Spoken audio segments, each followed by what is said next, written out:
Hi everyone, welcome to medical artist. मैं आपके साथ एमडी कैट 2024 के डेली टारगेट शेयर कर रहा हूं। आज मैं आपके साथ एमडी कैट 2024 का डेली टारगेट 18 शेयर करूंगा।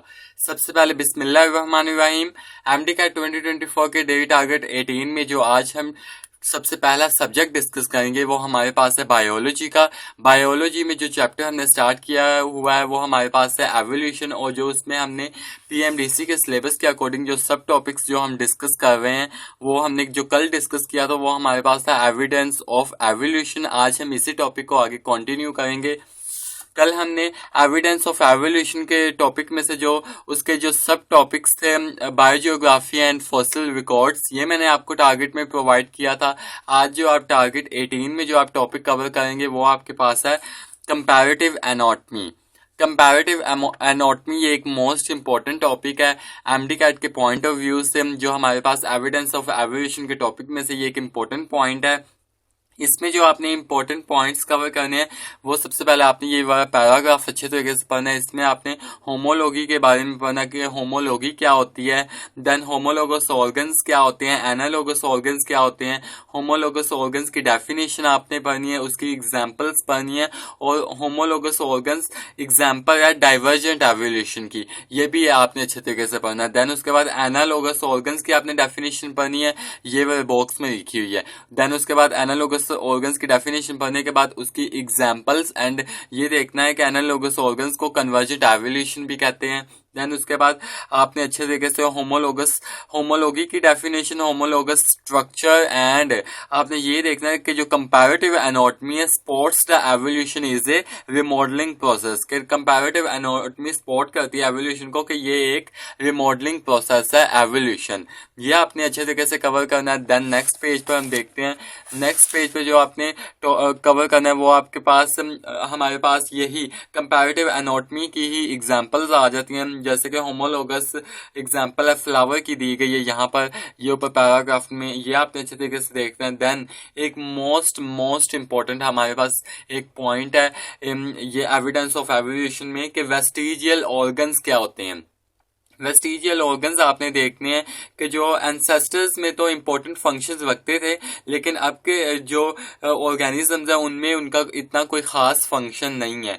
तो ये आपने देखना है। इसमें आपने वेस्टिजियल ऑर्गन की डेफिनेशन देखनी है, उसकी एग्जांपल्स जैसे कि vermiform appendix in carnivores and ear muscle in man, ये एग्जांपल्स हमारी बुक में दी गई हैं। ये एग्जांपल्स वेरी कर सकती हैं बोर्ड टू बोर्ड।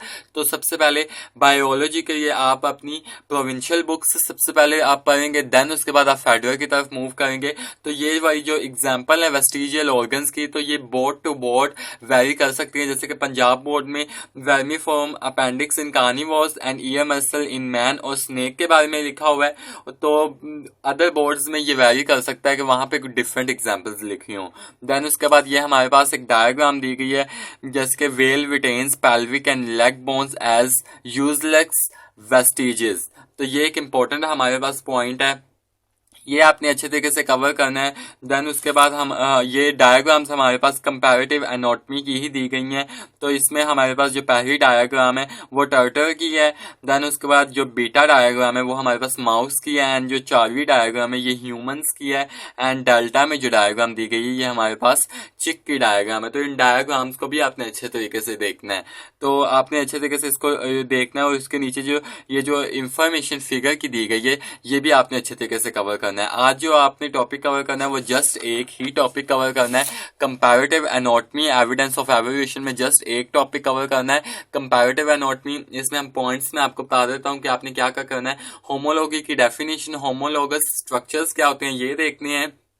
देन उसके बाद होमोलोगस ऑर्गन्स क्या होते हैं उनकी डेफिनेशन, उसकी एग्जांपल, देन उसको डाइवर्जेंट एवोल्यूशन कहते हैं ये भी आपने देखना है। देन आगे नेक्स्ट एनालोगस ऑर्गन्स, उसकी डेफिनेशन, उसकी एग्जांपल, देन उसको कन्वर्जेंट एवोल्यूशन कहते हैं ये भी आपने देखना है। देन आपने मोस्ट इंपॉर्टेंट पॉइंट ये हाईलाइट करना है कि जो कंपैरेटिव एनाटॉमी स्पॉट करती है कि जो एवोल्यूशन है वो एक रिमॉडलिंग प्रोसेस है, तो ये एक इंपॉर्टेंट पॉइंट है।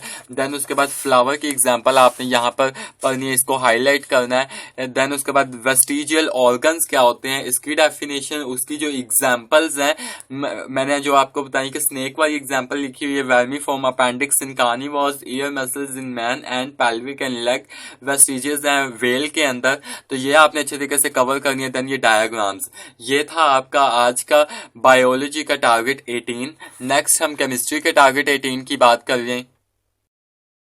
केमिस्ट्री में कल मैंने आपको टारगेट 17 में मैंने methods of preparatory of alkyl halides, मैंने आपको कैसे अल्कोहल से प्रिपरेशन की जाती है अल्काइल हैलाइड्स के, ये मैंने आपको कल के टॉपिक में मैंने आपको टारगेट प्रोवाइड किया था। आज का जो आपका टारगेट है टारगेट 18 केमिस्ट्री का, वो है आपका रिएक्टिविटी ऑफ अल्काइल हैलाइड्स। इसमें आपने ये देखना है कि ये जो अल्काइल हैलाइड है ये न्यूक्लियोफिलिक सब्स्टिट्यूशन रिएक्शंस शो करते हैं, ये एडिशन रिएक्शंस तो बिल्कुल नहीं शो करते। ये आपने स्ट्रेट फॉरवर्ड अपनी इस टॉपिक के आगे लिख लेना है कि जो अल्काइल हैलाइड्स हैं does not gives addition reactions, ये एडिशन रिएक्शंस नहीं देते। तो ये आपने लिख लेना है ताकि इस तरह से कंफ्यूजिंग एमसीक्यूज पेपर में आ जाए तो आप इनको अच्छे तरीके से टैकल कर पाएं। देन उसके बाद आपने ये दो इंपॉर्टेंट फैक्टर्स, अगर आपने लास्ट टाइम का पेपर अगर देखा हो तो उसमें इस तरह से क्वेश्चन पूछे गए थे, तो ये एक इंपॉर्टेंट पॉइंट है कि हमारे पास what are the two main factors which governs the reactivity of R and X bond, तो वो हमारे पास CX bond energy and CX bond polarity है। इन्हीं टॉपिक्स को आगे हम कंटिन्यू करेंगे, जैसे कि हमारे पास नेक्स्ट है बॉन्ड एनर्जी का टॉपिक एंड बॉन्ड पोलैरिटी का टॉपिक। तो आपने अच्छे तरीके से इसमें बॉन्ड एनर्जी का टॉपिक को अच्छे तरीके से पहले आपने हाईलाइट करना है, इसमें जो थ्योरी दी गई है वो देखनी है। देन उसके बाद reactivity order of alkyl halide, जिसमें सबसे पहले हमारे पास iodide, bromide, chloride and then last पर फ्लोराइड आता है। ये आपने अच्छे तरीके से देखना है, इसकी रिएक्टिविटी ऑर्डर को आपने गड़बड़ नहीं करनी। मोस्ट ऑफ द स्टूडेंट इसको गड़बड़ कर देते हैं, लेकिन आपने इसको अच्छे तरीके से एज इट जैसे बुक में दी गई है वैसे ही आपने इसको याद करना है। देन उसके बाद बॉन्ड पोलैरिटी आपने अच्छे तरीके से इसको देखना है। बॉन्ड पोलैरिटी में जितनी भी हमारे पास इंफॉर्मेशन गिवन है वो आपने अच्छे तरीके से देखनी है। यहाँ पर भी हमारे पास ये ऑर्डर दिया गया है, इसको भी यहाँ पर भी आपने अच्छे तरीके से याद कर लेना है। देन उसके बाद हमारे पास बॉन्ड एनर्जी, डिफरेंट कंपाउंड्स की डिफरेंट हमारे पास बॉन्ड्स की ना बॉन्ड एनर्जी यहाँ पे लिखी गई है, जैसे कि कलोइन एंड फ्लोरीन की लिखी हुई है।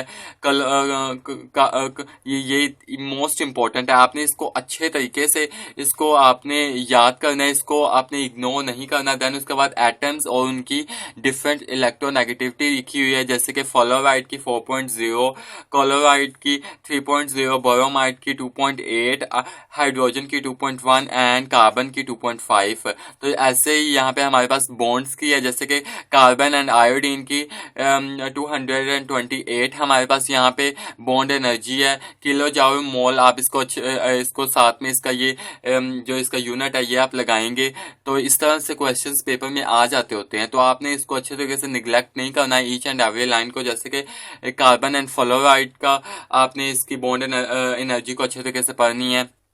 तो आज का जो आपने टॉपिक कवर करना है केमिस्ट्री का, वो जस्ट आपने रिएक्टिविटी ऑफ अल्काइल हैलाइड्स, जिसमें दो आपने फैक्टर्स को अच्छे तरीके से पढ़ना है। हमारे पास बॉन्ड एनर्जी का फैक्टर एंड बॉन्ड पोलैरिटी का फैक्टर।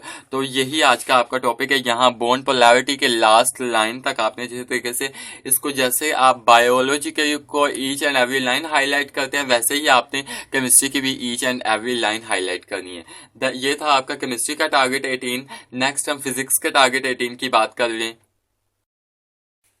फिजिक्स में कल मैंने आपको टारगेट 17 में किरचॉफ्स रूल और उसके दोनों rules, Kirchhoff's first rule and Kirchhoff's second rule, ये दोनों रूल्स मैंने कल के टारगेट में मैंने आपको प्रोवाइड किए थे। आज का जो आपका टारगेट है, जो आज आपने टॉपिक कवर करना है, वो आपने टॉपिक कवर करना है procedures of solution of circuit problems, यह आपने कवर करना है। देन उसके बाद आपने व्हीटस्टोन ब्रिज एंड पोटेंशियोमीटर, ये 3 टॉपिक्स आपने कवर करने हैं। ये स्ट्रेट फॉरवर्ड हमारे पीएमडीसी के सिलेबस में नहीं लिखे हुए, लेकिन ये टॉपिक्स एक दूसरे से रिलेट्स कर रहे होते हैं, तो आपने इनको रीड कर लेना। व्हीटस्टोन ब्रिज वाला तो आपने अच्छे तरीके से, जैसे कि ये procedures of solution circuit problems, ये किरचॉफ्स रूल्स से ये रिलेट कर रहा है, तो आपने इसको अच्छे तरीके से पढ़ लेना है, इसको हाईलाइट कर लेना, क्योंकि थ्योरी है ना तो इजी है।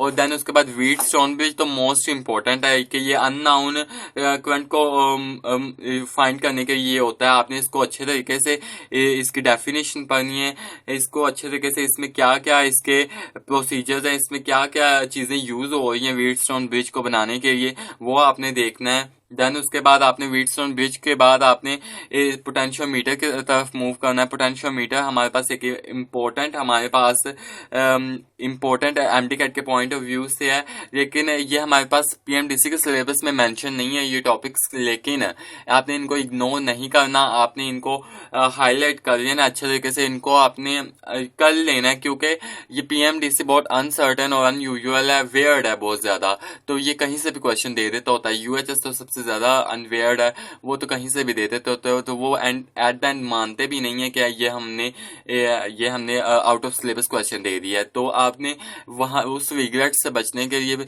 शुरू दिन से ही आपने अच्छे तरीके से ईच एंड एवरी लाइन को हाईलाइट कर लेना है। मैंने अपनी बात वीडियोस में कहा है कि बच्चे सारा साल न्यूमेरिकल्स को फॉलो करते रहते हैं, लेकिन एट द एंड पेपर में 30 to 35 क्वेश्चन जो होते हैं फिजिक्स में वो थ्योरी बेस्ड जाते हैं।